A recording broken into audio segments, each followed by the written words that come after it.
हमारे channel spiritual stories bye audio पिटारा को subscribe करें एंड बेल आइकन को दबाना मत भूलिए। इस श्रावण महीने में सुनिए शिव पुराण। धन्यवाद।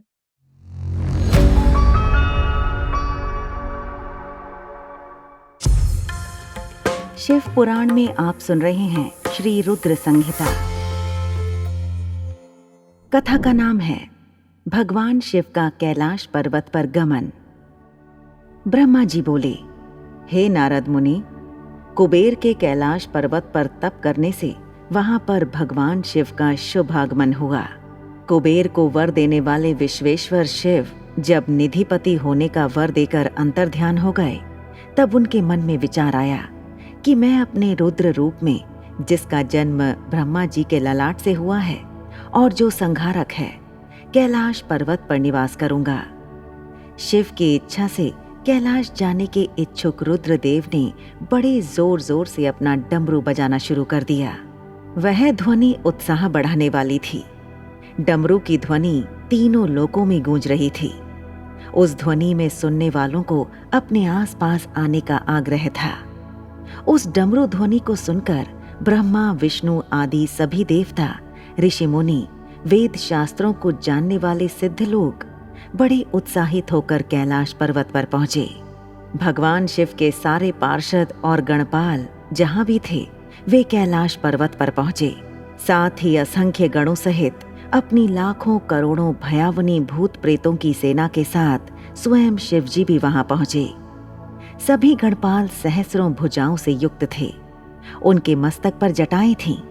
सभी चंद्रचूड़, नीलकंठ और त्रिलोचन थे। हार, कुंडल, केयूर तथा मुकुट से वे अलंकृत थे। भगवान शिव ने विश्वकर्मा को कैलाश पर्वत पर निवास बनाने की आज्ञा दी। अपने व अपने भक्तों के रहने के लिए योग्य आवास तैयार करने का आदेश दिया। विश्वकर्मा ने आज्ञा पाते ही अनेकों प्रकार के सुंदर निवास स्थान वहां बना दिए। उत्तम मुहूर्त में उन्होंने वहां प्रवेश किया। इस मधुर बेला पर सभी देवताओं, ऋषि मुनियों और सिद्धों सहित ब्रह्मा और विष्णु जी ने शिव जी व उमा का अभिषेक किया। विभिन्न प्रकार से उनकी पूजा अर्चना और स्तुति की। प्रभु की आरती उतारी। उस समय आकाश में फूलों की वर्षा हुई। इस समय चारों ओर भगवान शिव तथा देवी उमा की जय जयकार हो रही थी। सभी की स्तुति से प्रसन्न होकर भगवान शिव ने उन्हें उनकी इच्छा के अनुसार वरदान दिया तथा उन्हें अभीष्ट और मनोवांछित वस्तुएं भेंट की। तत्पश्चात भगवान शंकर की आज्ञा लेकर सभी देवता अपने अपने निवास को चले गए। कुबेर भी भगवान शिव की आज्ञा पाकर अपने स्थान अलकापुरी को चले गए।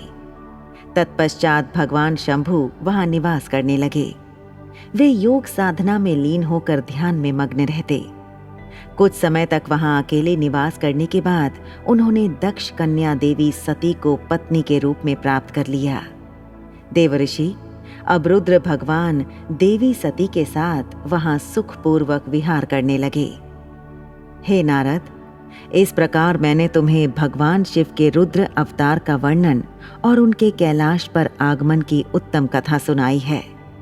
तुम्हें शिवजी व कुबेर की मित्रता और भगवान शिव की विभिन्न लीलाओं के विषय में बताया है।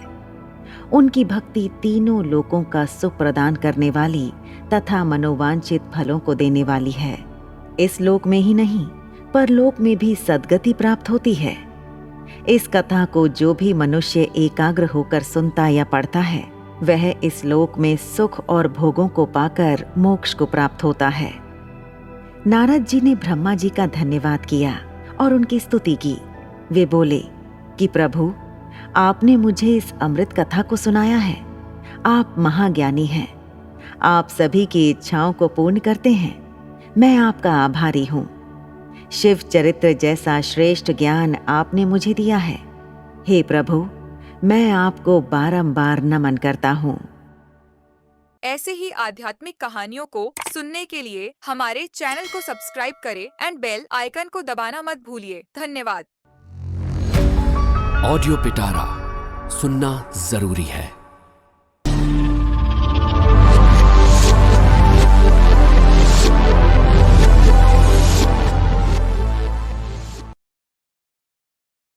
है।